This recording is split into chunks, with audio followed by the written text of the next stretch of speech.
Hello everyone, स्वागत है आपका हमारे चैनल लोटस ट्रूलो में। सबसे पहले तो आप सभी के लिए thank you so much 1K subscriber के लिए। और हाँ, सॉरी वीडियो लेट लाने के लिए। अगर आप इस चैनल पर न्यू हैं तो चैनल को सब्सक्राइब और वीडियो पसंद आए तो वीडियो को लाइक ज़रूर कर दीजिएगा। इस वीडियो में मैं Wangxian fan fiction incomplete but complete true love episode 3 को एक्सप्लेन करने वाली हूँ। तो चलिए देर ना करते हुए आगे बढ़ते हैं। तो पिछले एपिसोड में हमने देखा था कि ब्यूरेल ग्राउंड में नहीं आता है और वेंग को पुकारते हुए उससे माफ़ी मांगता है और कहता है कि मैं तुम्हें अपनी सच्चाई बताऊंगा, आई प्रॉमिस यू। अब आगे नहीं, वही ज़मीन पर बैठकर सिसकियाँ रोते हुए कहता है, वी, किसी को ढूंढना इतना मुश्किल क्यों होता है? किसी को अपने दिल की बात बताना या बता ना पाना इतना दर्द क्यों देता है? सच ही तो है कि कोई कह नहीं पाता है और कोई समझ नहीं पाता है। ऐसा क्यों होता है वी? काश मैं तभी तुम्हें बता देता कि मैं सिर्फ तुम्हारा अच्छा दोस्त नहीं बनना चाहता, बल्कि उससे भी ज़्यादा तुम्हारा सोलमेट, लाइफ टाइम पार्टनर बनना चाहता हूँ, पर ये मैं बता नहीं पाया। अब हमें यहाँ फ्लैशबैक दिखाते हैं कि जब गुसू में वेंग पढ़ने गया था तब नी भी उसके साथ नी क्लैन का एक डिसिपल बनकर गया था, यानी कि एक साधारण डिसिपल बनकर गया था, ना कि न्यूसेन। तब वेंग ने एक दिन नी से कहा था, नी, तुम मेरे बहुत अच्छे दोस्त हो, एक सोलमेट फ्रेंड, तो तुम एक मेरी हेल्प करोगे? तो नी ने बोला, हाँ बोलो, तुम्हें क्या हेल्प चाहिए? वेंग ने कहा, नी, तुम नी क्लैन के डिसिपल हो और न्यूसेन को भी जानते होगे। तुम्हारा और न्यूसेन का नाम कितना सेम है ना? लेकिन तभी हड़बड़ाते हुए नी ने कहा, नहीं, सेम नहीं है, उसका नाम नी हुसैन है और मैं अपना नाम सिर्फ नी बताता हूँ, समझ गए? वेंग ने आगे कहा, तुम उससे जाकर ये कहोगे कि मैं उससे जो अपने बचपन की जो मेरे बाबा और उसके बाबा ने शादी तय की थी उसे तोड़ना चाहता हूँ। ये सुनते ही नी को ऐसा लगा कि मानो उसके पैरों के नीचे की ज़मीन किसी ने गायब कर दी हो या फिर किसी ऊंची पहाड़ी से किसने उसे नीचे गिराया हो। नी को अपने कानों पे यकीन नहीं हो रहा था कि उसने जो अभी सुना वो सच है या झूठ। नी अपने आप को संभाल ही रहा था कि वेंग ने उसके शोल्डर को हिलाते हुए कहा, तुम सुन रहे हो ना मैं क्या कह रहा हूँ?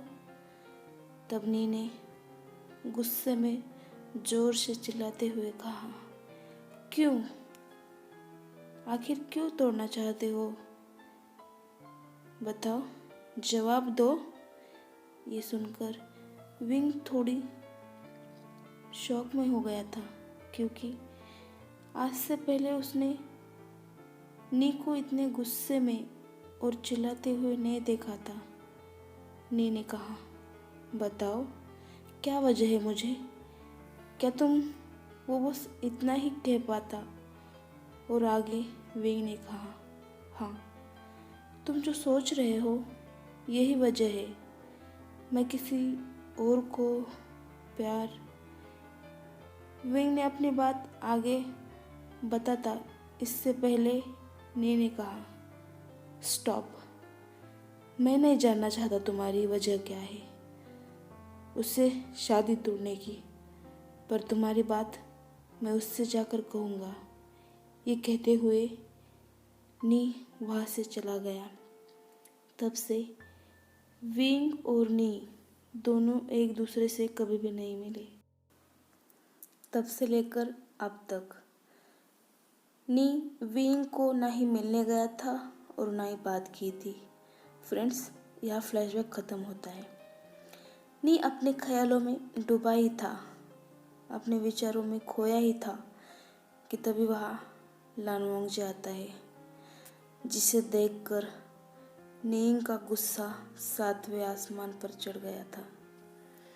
उसे इतना गुस्सा आ रहा था कि मानो अभी वो वांगजी को यहीं पे मार देगा या फिर खुद मर जाएगा। उसे देखकर नी के शरीर में मानो नफरत की आग जल रही थी। नी गुस्से से वांगजी पर अपने निहास से वार करता है और वांगजी, जो खुद नी को वहाँ देखकर शौक में था, वो नीचे गिर जाता है और उसके मुंह से खून निकल रहा था। नी गुस्से से कहता है, अगर मुझे पता होता तुमसे प्यार करने का उसे ये सिला मिलेगा तो मैं उसे खुद से कभी अलग नहीं करता और ना ही उससे दूर जाता। लानजान, जो नीचे गिरा था, वो उठता है और नी की तरफ हैरानी से देखता है, क्योंकि वो समझ नहीं पा रहा था कि नी आखिर कहना क्या चाहता है। नी कहता है, विंग को ढूंढने के लिए चाहे मुझे जो करना पड़े, मैं उसे कुछ नहीं होने दूंगा और तुमसे पहले उसे ढूंढकर अपने साथ ले जाऊंगा। तुम्हें उसकी परछाई भी नहीं छूने दूंगा। सुन रहे हो लानवांगजी? ये कहकर नी वहाँ से चला जाता है। लानजान, जो खुद को संभालते हुए आगे बढ़ रहा था, वो चारों तरफ अपनी नज़रें घुमाकर सिर्फ विंग को ढूंढ रहा था। उसे एक कमरे में एक बड़ा सा पत्थर दिखता है। वो अंदर जाने की कोशिश कर रहा था, लेकिन मानो कोई ताकत या कोई चीज़ उसे अंदर जाने से रोक रही थी। वो अंदर ही नहीं जा पा रहा था। वो जितनी बार अंदर जाने की कोशिश करता, उतनी बार पीछे गिर जाता। लानवांगजी, लान क्लान का वो स्टूडेंट जिसके चेहरे पे कोई एक्सप्रेशन नहीं होता था, जिसने अपने आंसू तो क्या स्माइल तक नहीं दिखाई थी, वो आज अपनी आंसुओं को खुद नहीं रोक पा रहा था। उसके आंखों से आंसू लगातार बह रहे थे। आखिर थक हार कर वो उस कमरे पे बाहर ही बैठ जाता है। लानजान आगे कहता है, विंग, ये मैं हूँ। लानजान, क्या तुम वहाँ हो विंग? कुछ तो कहो, क्या तुम अंदर हो? उसकी आंखों में आंसू और मुंह से खून निकल रहा था। तुम जब तक मेरे सामने नहीं आते, तब तक मैं यहाँ से नहीं जाऊँगा विंग। सुना तुमने? तुम जानते हो मुझे नाइटलेट सिटी में आने के लिए देर क्यों हो गई? तुम जिन्हें बचाना चाहते हो, उन्हें कुछ नहीं होने दूंगा। उनकी अच्छे से हिफाजत और रक्षा करूंगा। वो तीनों भले ही दुनिया के लिए आज जिंदा नहीं है, पर मैं उनका अच्छे से इलाज करूंगा विंग। ये कहते हुए वांगजी रो रहा था। तभी उस कमरे पर जो स्पेल लगी थी, वो अपने आप गायब हो जाती है। तो चलिए मिलते हैं अगले एपिसोड में। तब तक बाय बाय।